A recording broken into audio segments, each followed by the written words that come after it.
আমিও বাঙালি রান্নাঘরের তরফ থেকে সকলকে স্বাগত জানিয়ে আবার একটা রেসিপি আপনাদের মাঝখানে শেয়ার করতে চলেছি। সেটা হচ্ছে ঘন মুসুর ডাল। তাহলে চলুন দেখে নেওয়া যাক আজকের রেসিপি।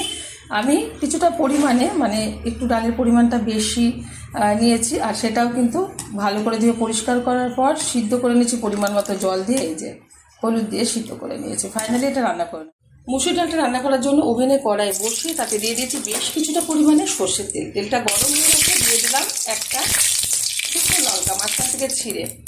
এটা কিন্তু ভালোভাবে ভাজাও হয়ে গেছে। এইবার দিয়ে দেবো এর মধ্যে সিদ্ধ করে রাখা মুসুর ডাল।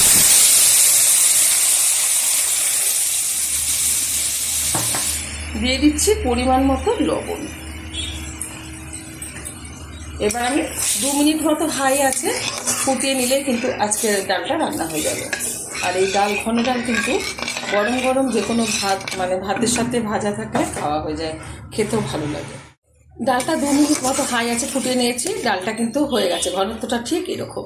নামিয়ে ফেলে দেবো একটা পাত্রে, গরম গরম ভাতের সাথে সার্ভ করবো। আপনারা অবশ্যই ট্রাই করবেন, আশা করি ভালো লাগবে।